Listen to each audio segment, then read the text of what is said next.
भारत की भूमि पर अनेक युग पुरुष पैदा हुए हैं और उनके कार्य में उनका हाथ बटाने के लिए उनके अनुयायी भी। उन युग पुरुषों ने वर्तमान के हिसाब से अन्याय के विरुद्ध आंदोलन चलाए, लेकिन उनके आंदोलन ज़्यादा उपलब्धियां हासिल नहीं कर सके।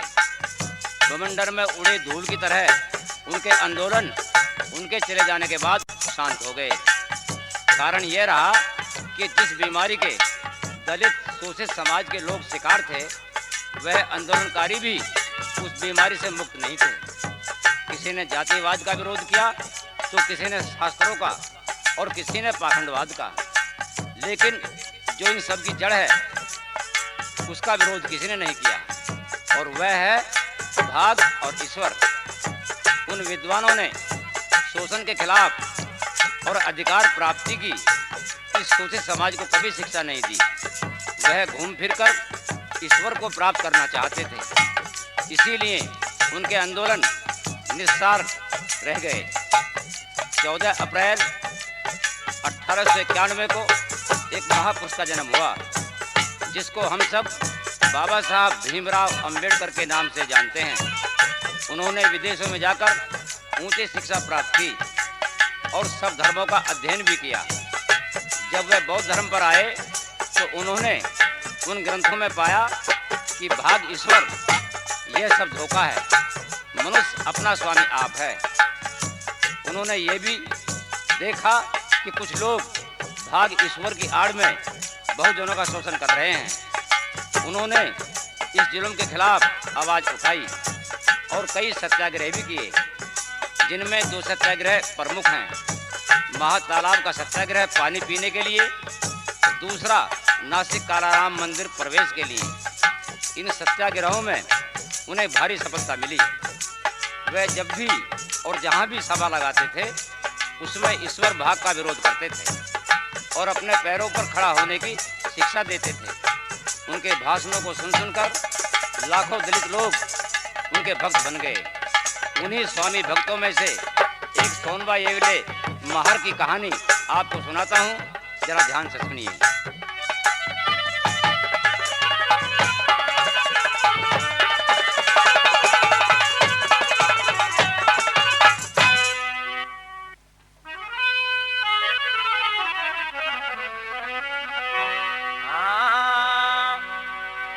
महाराष्ट्र प्रांत में जिला रायगढ़ कुड़तुड़ी ग्राम बताते हैं, एक महार सोनबा निर्धन की हम तुमको कथा सुनाते हैं।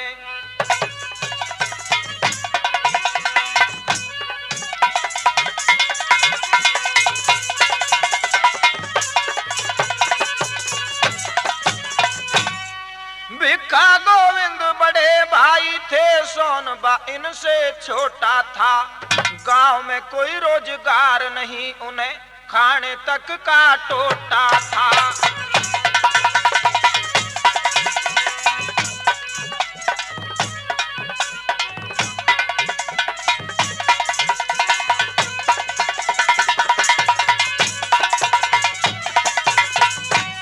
दूजे स्वर्ण हिंदू उन्हों से मुफ्ती काम कराते थे। मजदूरी मांगी तो स्वर्ण उन पर मार लगाते थे।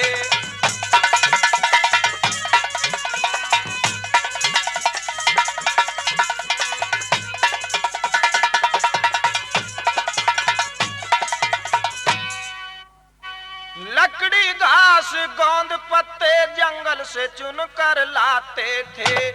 बिका तो भोजन मिल जाता नहीं, भूखे ही सो जाते थे।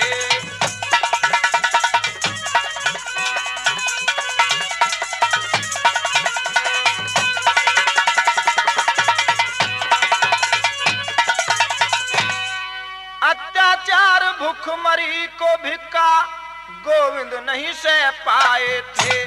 जीवन यापन करने के लिए वह बंबई में आए थे।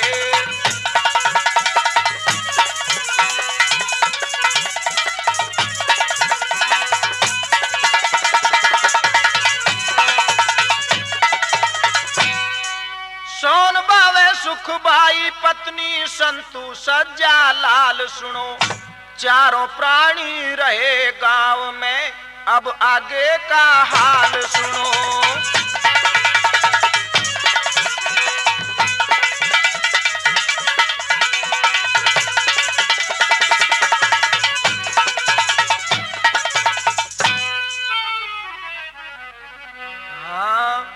सिर्फ एकला रह गया और भाई सोनू का परिवार।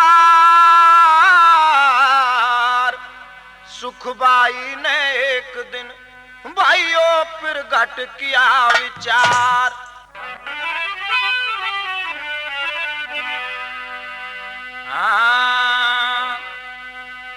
हो एक दिन बोली सुखबाई,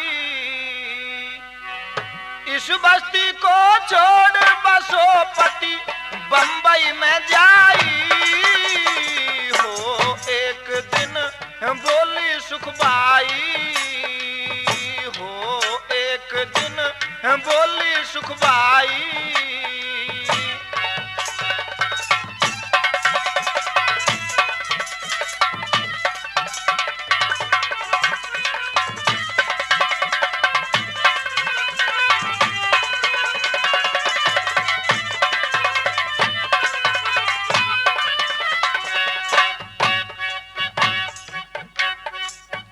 हर पास बैठ के कहने लगी, सुनो पति करके गौर। कुटुंब के सब लोग गए, ढूंढ लिए नाए ठोर। हमें भी ये गांव छोड़ बसना चाहिए कहीं और।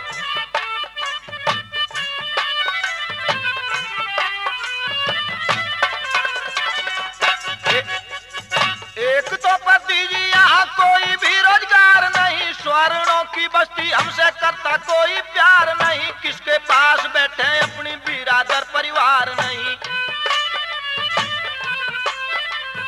ओ तुम्हारे चले गए भाई,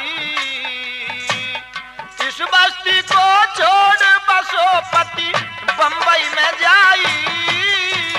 हो एक दिन बोली सुखबाई,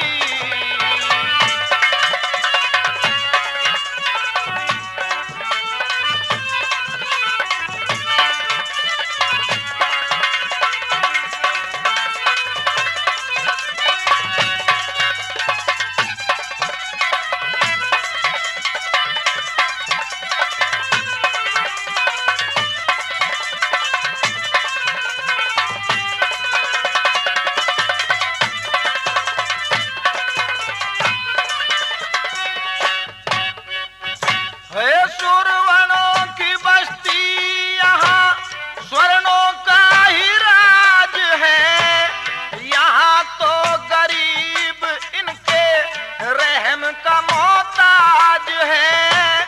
मानवता का नाम नहीं, दानवता का राज है।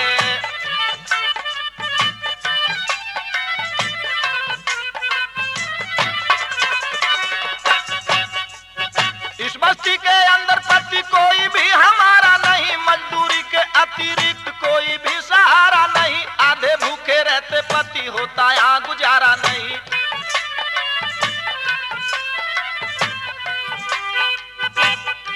हो चलो जहाँ बच्चे पड़ जाई, इस बस्ती को छोड़ बसोपति बंबई में जाई। हो एक दिन बोली सुखबाई,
काम मिले ऐसी कहीं ठोर चलो, इस बस्ती को त्याग पति चाहे किस ओर चलो।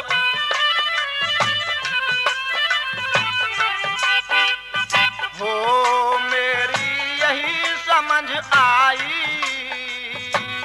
इस बस्ती को छोड़ बसो पति बंबई में जाई। हो एक दिन बोली सुखबाई,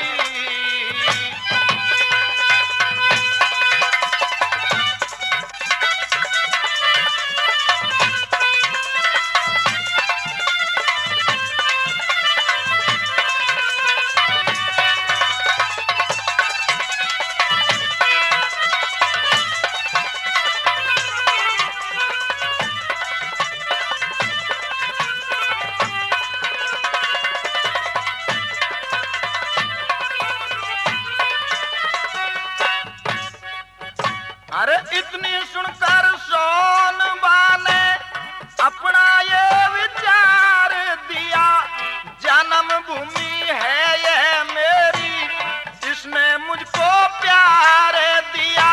दुख सुख से कर आधा जीवन अपना यहाँ गुजार दिया।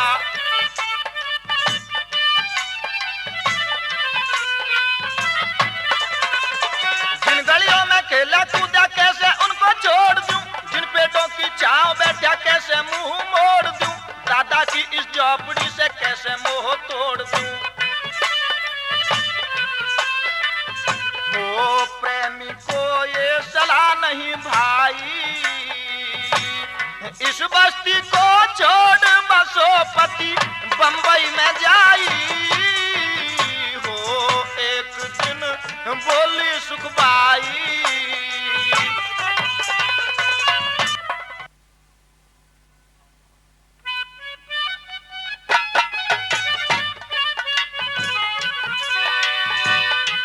बंधुओं, सुखबाई की गांव छोड़ने वाली सलाह को सोनबा ने नहीं माना, बल्कि सुखबाई को समझा बुझाकर वहीं पर रहने को राजी कर लिया, क्योंकि सोनबा को अपनी जन्मभूमि से मोह था। और यह प्रकृति का नियम भी है, जिस स्थान पर जिस प्राणी का जन्म में पालन पोषण होगा उस स्थान से प्राकृतिक लगाव होता है। सोनबा शहर के रहन सहन से और वहाँ के वातावरण से वाकिफ नहीं था, उसे गांव का ही रहन सहन रास आता था। जंगल की खुली हवा, पेड़ों की ठंडी छांव शहर में उसे कहाँ मिलेगी, इसलिए उसका गांव छोड़ने को मन नहीं करता था। कुछ दिन बाद बरसात का मौसम आ गया। 2 दिन और 2 रात तूफान के साथ तेज वर्षा होती रही। सोनबा की झोपड़ी तेज वर्षा और तूफान के थपेड़े नहीं सह सकी, वह धराशायी हो गई। खाने पीने का सामान सब पानी में बह गया। 2 दिन और 2 रात बच्चों सहित भूखों ने छप्पर पर बैठकर बिताई। जब पानी उतरा तो दोनों ने मिलकर झोंपड़ी को खड़ा किया। जमीन में कीचड़ हो गई थी, पत्ते और फूस बिछाकर उसे बैठने योग्य बनाया। आगे का हाल इस गीत में सुनिए।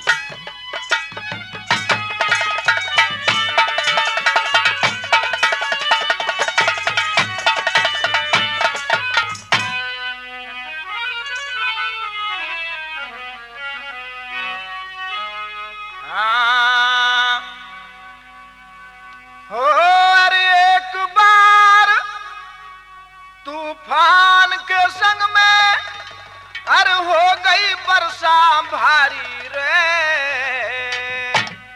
सोनबा की गिर गई झोपड़ी बह गई वस्तु सारी रे, सोनबा की गिर गई झोपड़ी बह गई वस्तु सारी रे। एक बार तूफान के संग में हो गई वर्षा भारी रे, सोनबा की गिर गई झोपड़ी बह गई वस्तु सारी रे।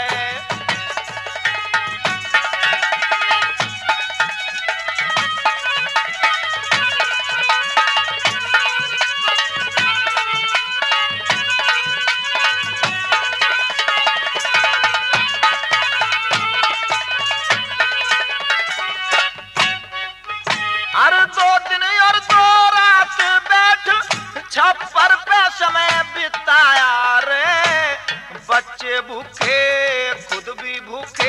भोजन नहीं मिल पाया रे।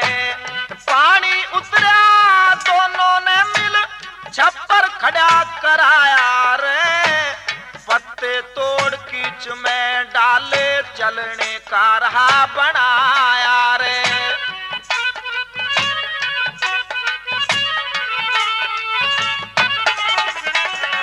दोनों बच्चे भूखे रोते पुचकार में तारी रे। सोनबा की गिर गई झोपड़ी बह गई वस्तु सारी रे।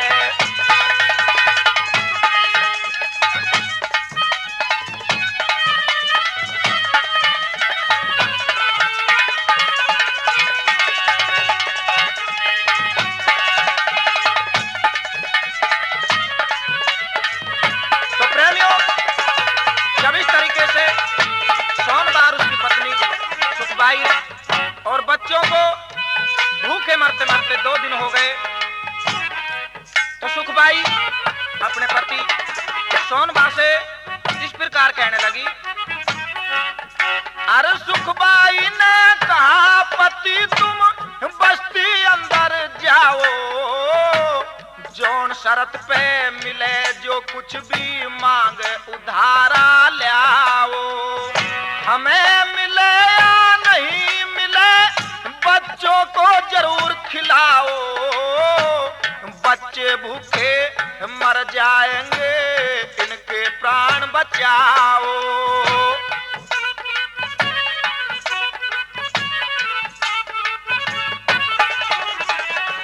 इतनी सुनकर चला सोनबा नहीं लगाई वारी रे। सोनबा की गिर गई झोपड़ी बह गई वस्तु सारी रे।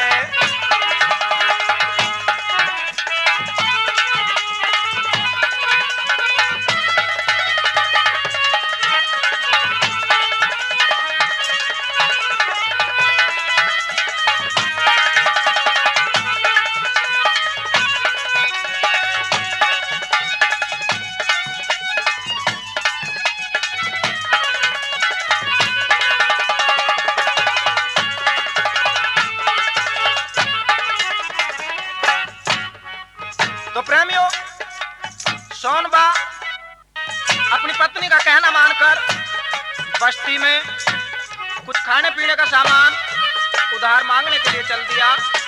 तो बस्ती के अंदर घूम रहा है, जो भी मिल रहा है उसी को अपनी दुख भरी कथा सुनाने लगा।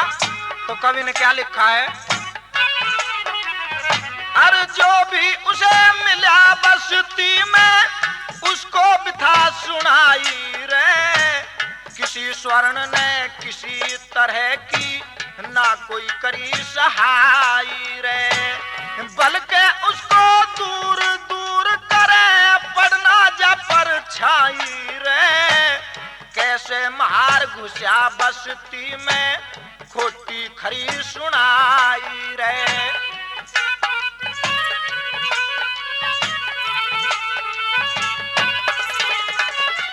मदद तो करना दूर सुनाई उसे अनेकों गारी रे।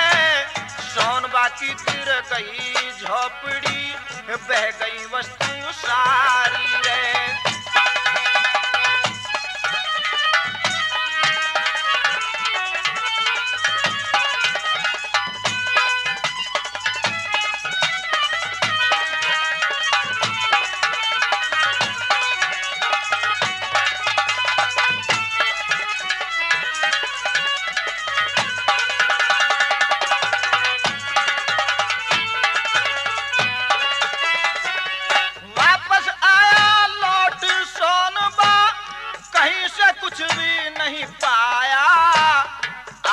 अपनी पत्नी आगे सारा हाल सुनाया। इसी बीच बेटे संतू को ज्वर ने आन दबाया। हालत उसकी देख देख दोनों का मन घबराया।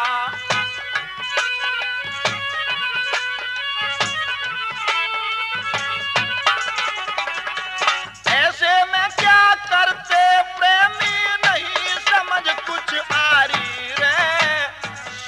की गिर गई झोपड़ी, बह गई वस्तु सारी रे। एक बार तूफान के संग में हो गई वर्षा भारी रे। सोनबा की गिर गई झोपड़ी, बह गई वस्तु सारी रे।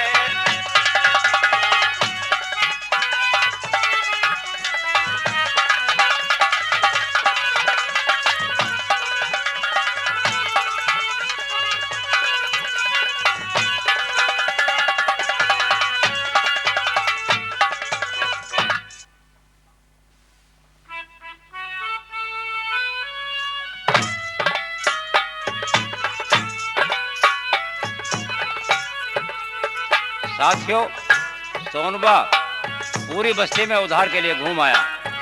उसकी किसी ने कोई मदद नहीं करी। कोई उसकी मदद करता भी क्यों? एक महार की मदद करके स्वर्ण अपने धर्म को क्यों नष्ट करेगा? सोनबा ने घर आकर देखा संतों को बुखार चढ़ा है।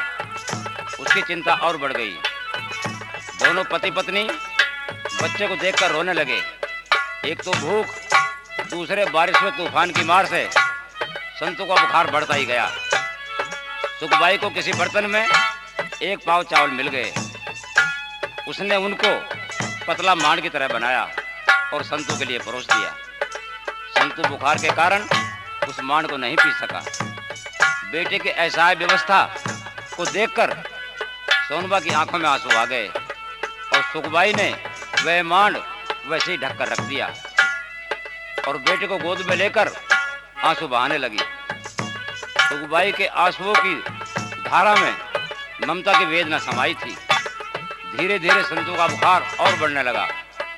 ऐसा है सोनबा और ममता की मारी सुखबाई परमात्मा से बेटे की जिंदगी की भीख मांगने लगे। मगर अफसोस कि माँ की ममता और पिता की प्रार्थना संतों को नहीं बचा सकी। संतु इस दुनिया से सदा के लिए चला गया। दोनों ने रोते रोते उस बच्चे को किसी कपड़े में लपेटा और बस्ती से बाहर किसी पोखर में दबा आए। दूसरे दिन सुखबाई ने जो सोनबा से कहा वे सुनिए।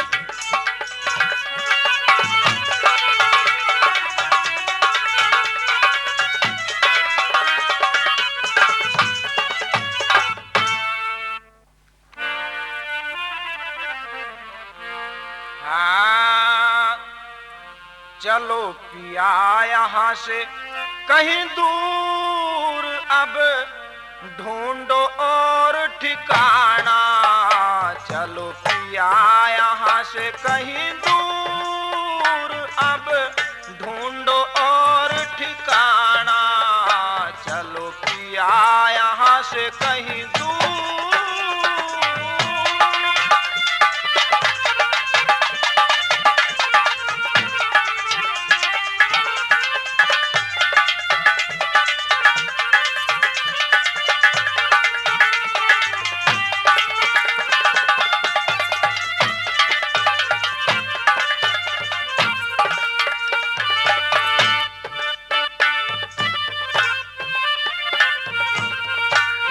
बस्ती में नहीं खाने को ना पीने को पानी, अपना कुछ भी नहीं पिया जी, बस्ती है बेगानी।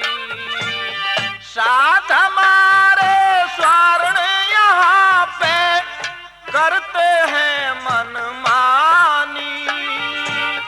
बिना काम के नहीं मिलता यहाँ पेट भराई खाना। चलो पिया यहाँ से कहीं दूर, अब ढूंढो और ठिकाना। चलो पिया यहाँ से कहीं दूर।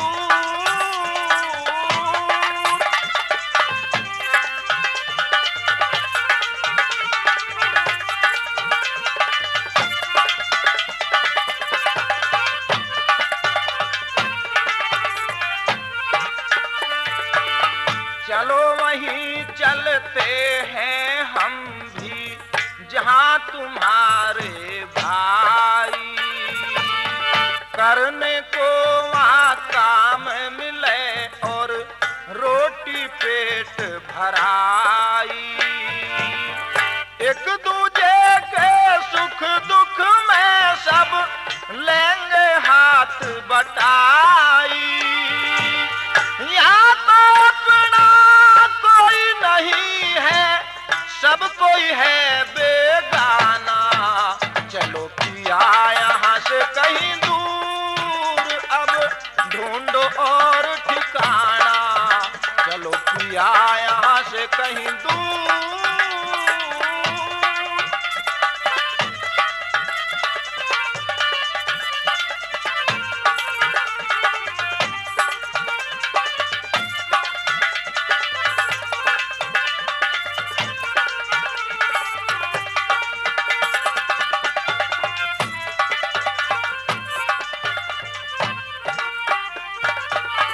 जिसे जन्म भूमि कहते हो, क्या कुछ इससे पाया? बिना दवाई बिन पैसे के अपना लाल गवाया। पूरी बस्ती आगे साजन तुमने हाथ फैलाया। इस बेरे माओ की बस्ती में नहीं मिला एक दाना। चलो पिया यहाँ से कहीं दूर, अब ढूंढो और ठिकाना। चलो पिया यहाँ से कहीं दूर।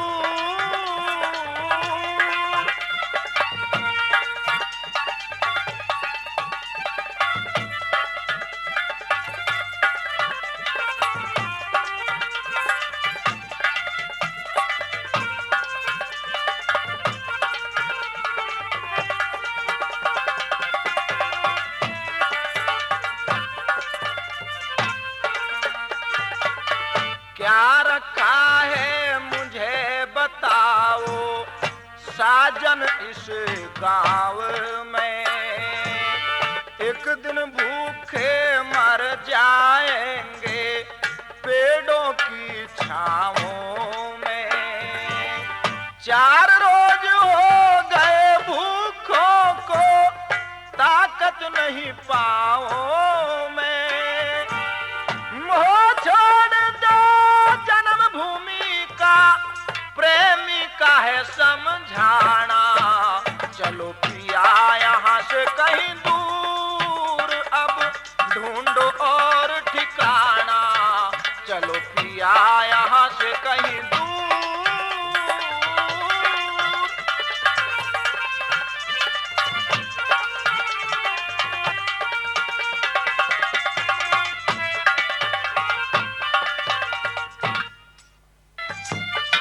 मित्रों, सोनबा इतने दुख झेल कर भी अपने जन्मभूमि को छोड़ना नहीं चाहता था। सुखबाई ने पास बैठकर उसको समझाया और कहा, आज ये घटना हमारे बच्चे के साथ घटी है। यदि ये घटना कल मेरे या तुम्हारे साथ घटी तो उसे कौन संभालेगा? सोनबा ने कहा, तुम ठीक कहती हो, अब हमें ये गांव छोड़ देना चाहिए। अगले दिन सोनबा ने अपना टूटा फूटा सामान बांधा और तीनों मुंबई की तरफ चल दिए। सोनबा मुड़ मुड़ कर झोंपड़ी की तरफ देखता और चल देता। भूख के कारण चला नहीं जा रहा था। सुखबाई ने कहा, पनवेल कस्बे में हमारे रिश्तेदार रहते हैं, उनके पास होकर चलेंगे। वह पनवेल कस्बे में आ गए और वहाँ उन्होंने अपने रिश्तेदारों को तलाश कर लिया और शाम को बैठकर उन्हें आप बीती सुनाई। उन्होंने तरस खाकर अपनी झोंपड़ी के साथ सोनबा की झोंपड़ी बनवा दी। वह पनवेल कस्बे में रहने लगे। सुखबाई कहीं औरतों के साथ काम पर जाने लगी। सोनबा को पनवेल चौराहे पर एक हिंदू होटल में लकड़ी फाड़ने का काम मिल गया और सज्जा को झोंपड़ी की रखवाल करने के लिए छोड़ दिया। मार्च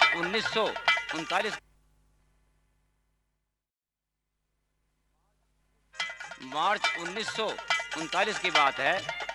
उन दिनों बाबा साहब का प्रचार कार्य जोरों पर था। सभी महारों के घर में बाबा साहब की तस्वीर लगी हुई थी। सोनबा ऐसे में क्यों पीछे रहता? उसने भी बाबा साहब का चित्र अपनी झोंपड़ी में लगा लिया। पनवेल में सही रोजगार मिलने से सोनबा की ठीक से गुजर होने लगी। आगे की बात इस गीत में सुनिए।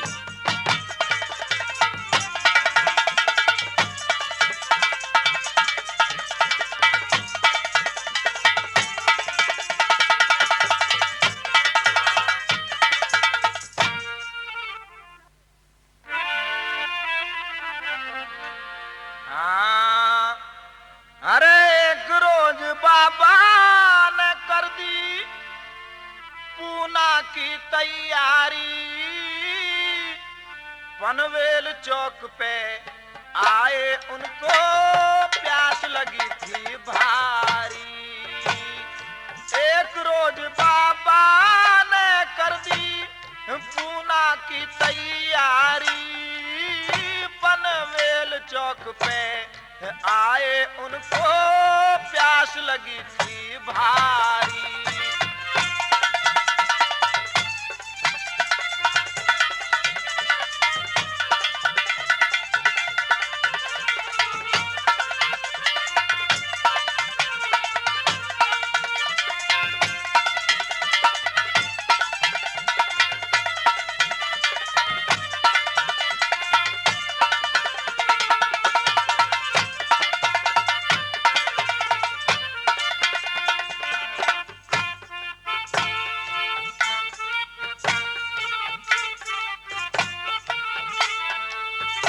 अरे होटल देख भीम ने अपनी गाड़ी को रुकवाया।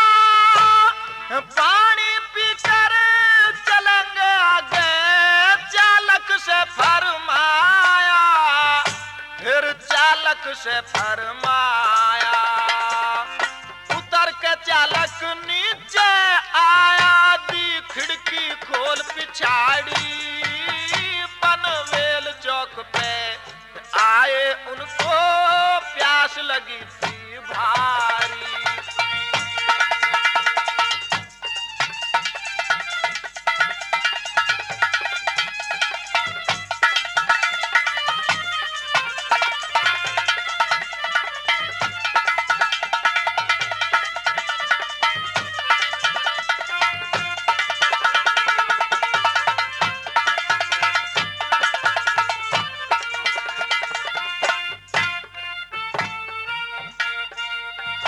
अरे बोला चालक 2 गिलासों में ठंडा पानी लाओ।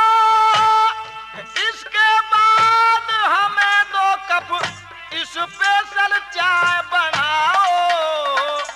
स्पेशल चाय बनाओ। जल्दी करो ना देरी लाओ। है मंजिल बहुत हमारी। पनवेल चौक पे आए उनको प्यास लगी थी भारी।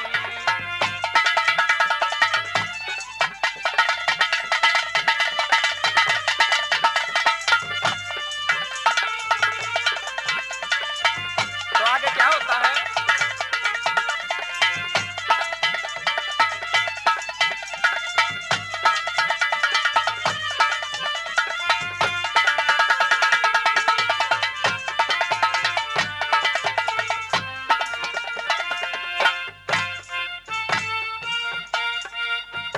अरे नौकर ने 2 गिलास नीर के अलग अलग पकड़ाए।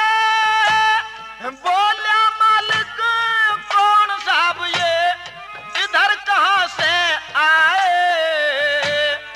इधर कहाँ से आए। चालक भेद छुपा नहीं पाए। बात बता दई सारी। पनवेल चौक पे आए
नाम सुन्या जाति अभिमानी गुस्सा बदन भर लिया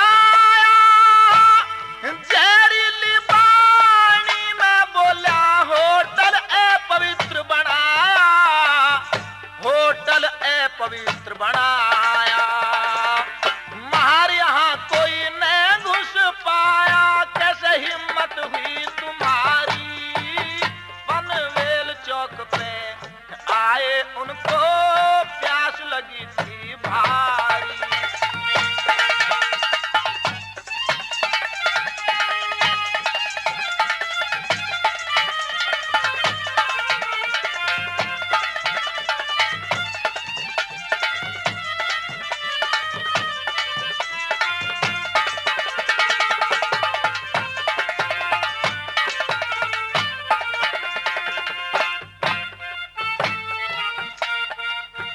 अरे गिलास फेंक दी मैं दोनों ने नहीं पिया था पानी कुर्सी छोड़ प्यास से ही उठ गए भीमराव स्वाभिमानी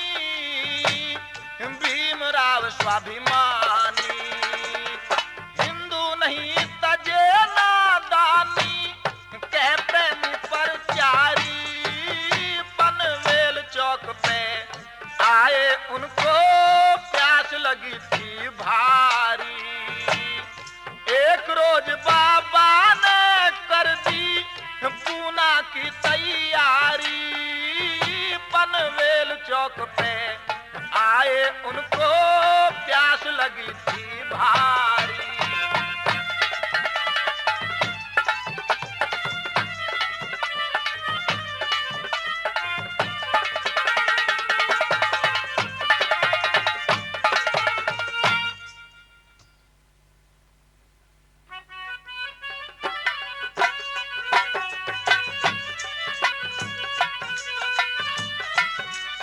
मित्रों, ये सब बातें पेड़ के नीचे बैठा हुआ सोनबा सुन रहा था।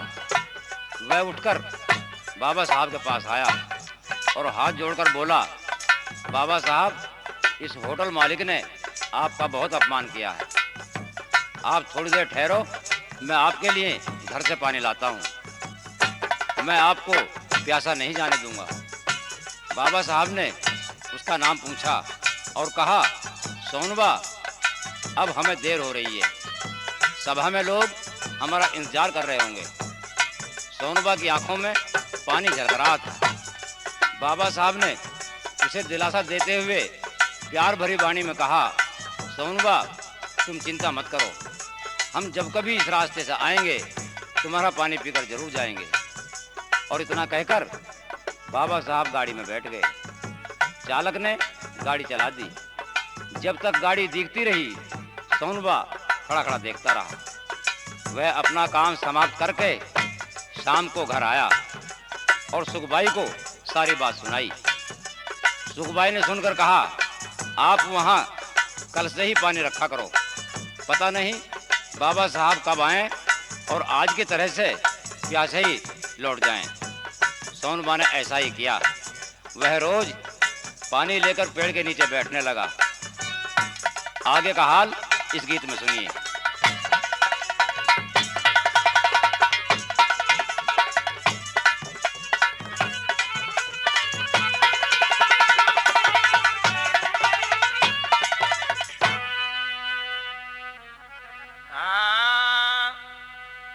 अरे बाबा की आस हो लिए पानी पास मार्ग में खास नित करता इंतजारी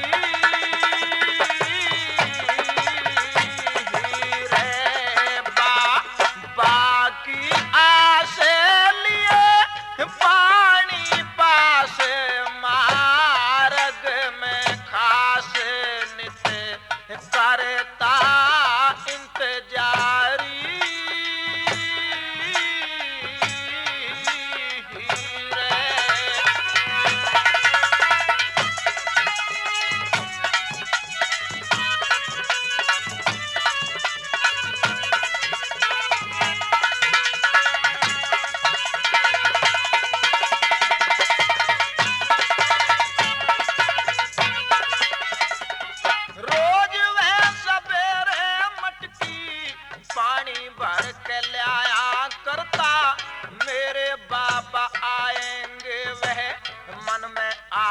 लगाया करता, जो भी गाड़ी आती देख रे खड़ा वह हो जाया करता।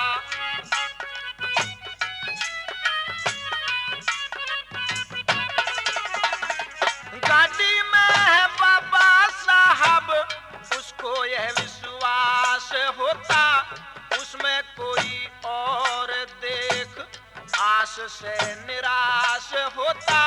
शाम तक इंतजार करके रे मन में वह उदास होता।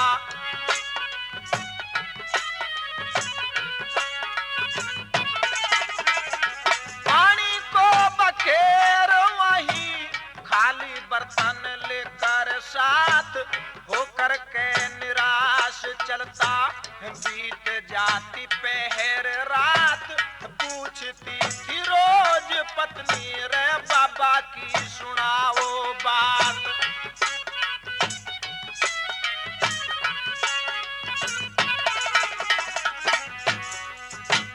हो क्या आए नहीं या तुम गए थे कहीं, बता दियो सही यह पूछ रही नारी रे।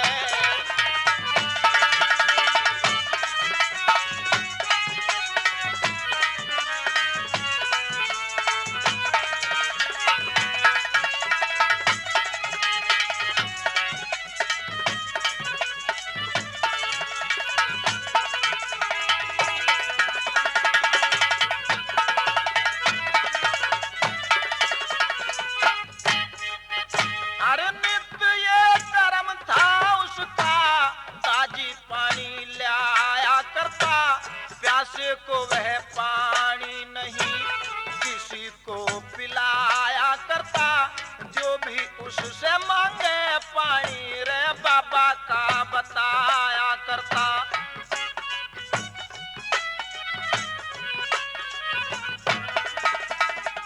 कहता था यहाँ एक रोज बाबा साहब आया था, गर्मी का था जोर उसे प्यास ने सताया था।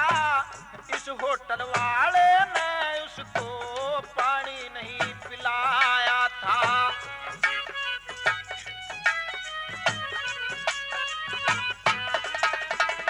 मैंने कहा बाबा साहब बस्ती अंदर जाता हूँ मैं, 5 मिनट रुकना होगा, पानी लेकर आता हूँ मैं।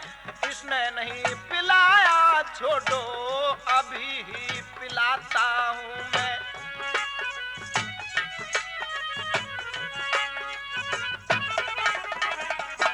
हो बोले बाबा तभी हम आएंगे, कभी पानी पिएंगे जभी, अब हो रही है वारी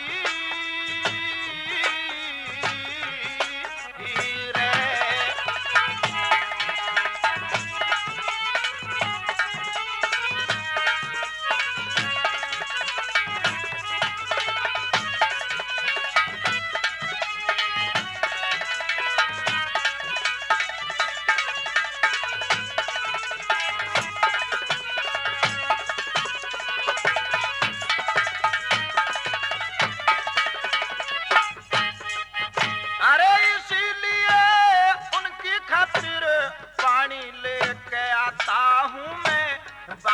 के पानी को नहीं किसी को पिलाता हूँ मैं, जाने कब कहाँ से आए पानी को बचाता हूँ मैं।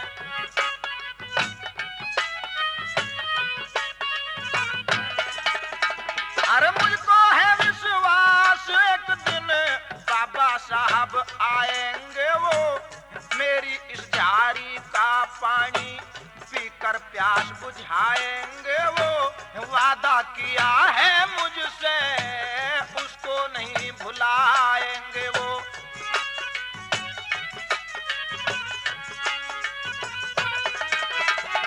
सोन बाकी सुनकर लोग तालियां बजाया करते, हंसी में उड़ा कर बात पागल सब बताया करते। जंगल में क्या लेगा बाबा, उसको यह समझाया करते।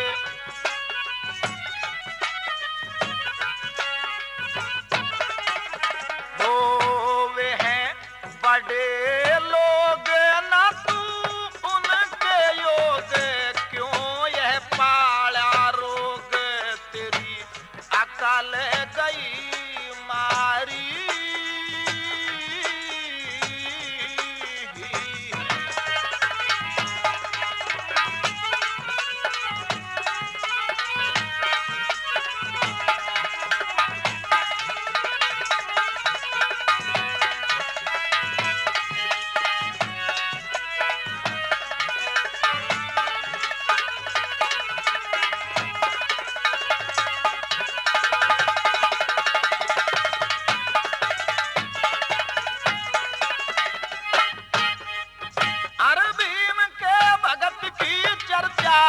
फैल गई दूर दूर, सोनबा का पानी हो गया बंबई तक भाई मशहूर।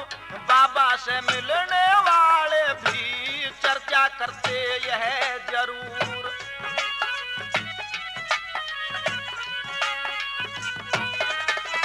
हर कहते थे पनवेल चौक रहता है एक सोनबा, आपके लिए वह पानी लेकर आता सोनबा। बाबा को पिलाऊंगा मैं, कहता है यह सोनबा।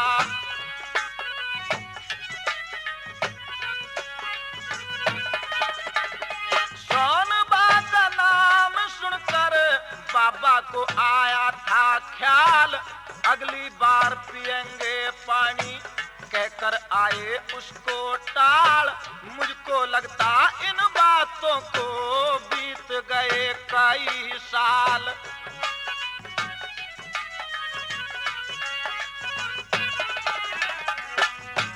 जाएंगे जब भी बड़े काम, कभी पानी पिएंगे तभी कहे बुद्ध संग परचारी।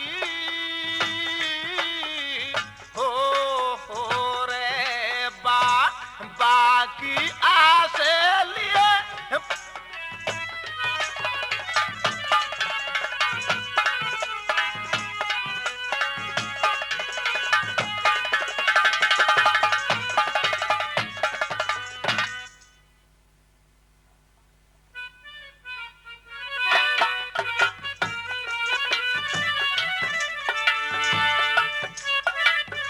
साथियों, लोगों ने सोनबा को बहुत समझाया,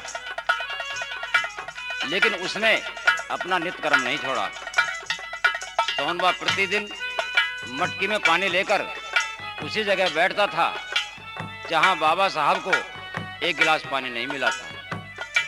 बाबा साहब का इंतजार करते करते सोनबा को 7 साल बीत गए, लेकिन बाबा साहब नहीं आए। सन 1946 की बात है। एक दिन सोनबा को बहुत तेज बुखार हो गया। उसमें पानी का बर्तन उठाने की भी सामर्थ्य न रही। वह जैसे तैसे करके अपने घर पहुंचा।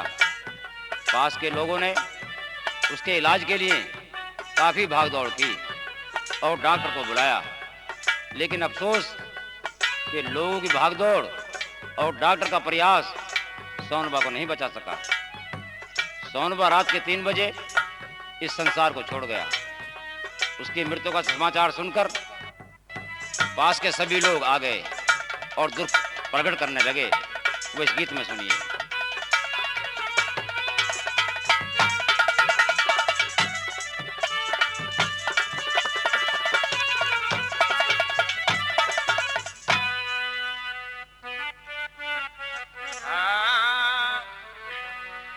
अरे आज सोनबा हम सबको गम देकर भारी चला गया।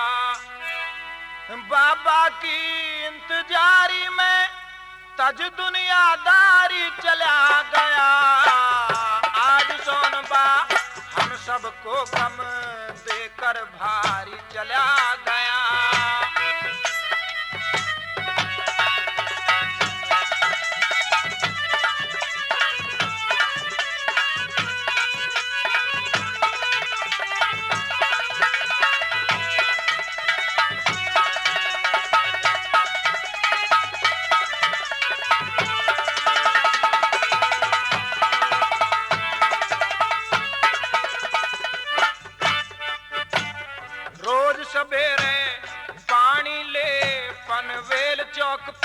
जाता था। जिसने पूछा उस पानी को बाबा का बतलाता था। प्यासे पानी रोज मांगते उनको नहीं पिलाता था। बाबा को पानी पियाऊं, बाबा को पानी पियाऊं, करता इंतजार चला गया। आज सोनबा हम सबको गम देकर भारी चला गया।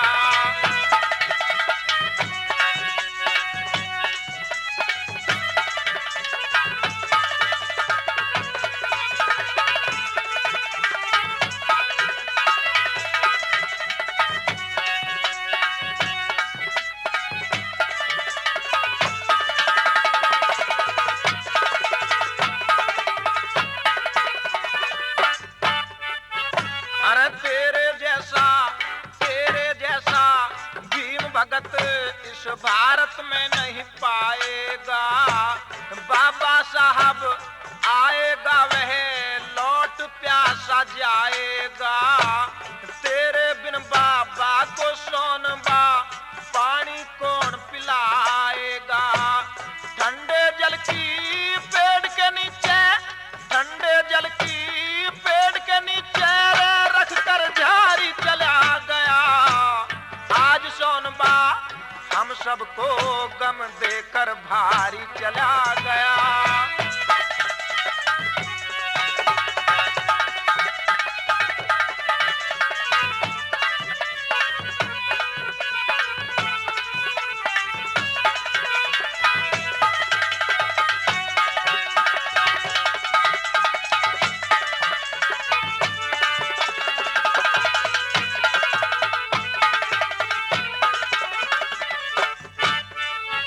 अरे तेरी जिसने बात सुनी तुझे उसने ही पागल बतलाया। तेरे अंतकरण की वाणी कोई समझ नहीं पाया। एक किसी की नहीं मानी थी, सब नहीं तुझको समझाया। बुरा नहीं मान्या तू किसी का, बुरा नहीं मान्या तू किसी का, सहकर सबकी चला गया। आज सोनबा हम सबको गम देकर भारी चला गया।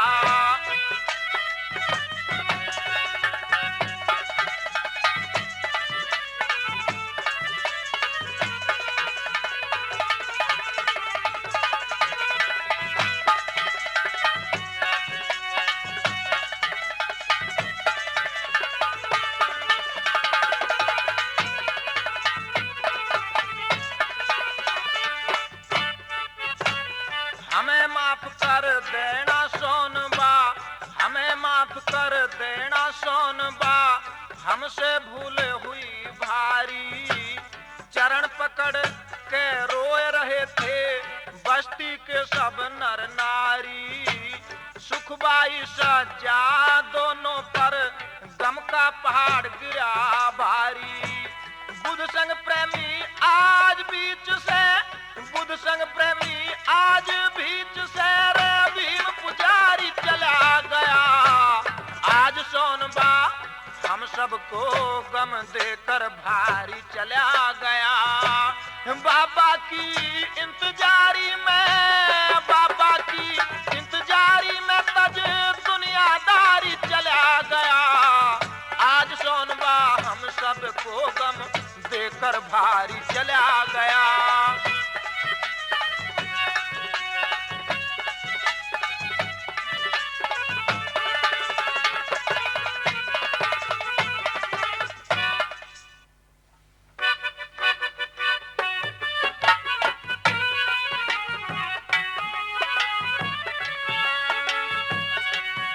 साथियों, इधर तो लोग सोनबा के दाह संस्कार की तैयारी करने लगे और उधर बाबा साहब ने अपने ड्राइवर से कहा, आज हमें श्री भोले की सभा में पूना जाना है। पनवेल चौक होते हुए सोनबा का पानी पीकर तब पूना चलेंगे। ड्राइवर ने गाड़ी तैयार कर ली। बाबा साहब अपने साथ श्री गडकरी वकील को लेकर के पनवेल चौराहे पर आ गए। बाबा साहब ने होटल के किसी आदमी से पूछा, यहाँ एक सोनबा नाम का आदमी रहता था, वह कहाँ है? उसने कहा, साहब वह तो रात 3 बजे इस संसार से हमेशा के लिए चला गया। वह देखो, बहुत सारे लोग उसका दाह संस्कार करने के लिए शमशान भूमि में आए हैं। बाबा साहब वह गडकरी वकील शमशान भूमि को पैदल ही चल दिए। जब वहाँ पहुँचे तो लोग उनसे लिपट गए और रोकर कहने लगे कि बाबा साहब आपने बहुत देर कर दी। सोनबा आपकी राह देखते देखते इस संसार से चला गया। कभी लोग बाबा साहब से लिपट जाते तो कभी सोनबा के अर्थी से लिपट कर कहते, सोनबा उठो, बाबा साहब आ गए, उन्हें पानी पिलाओ। ये दृश्य देखकर बाबा साहब भी रोने लगे। उन्हें रोते देखकर ऐसा लगता था जैसे प्रकृति रो रही हो।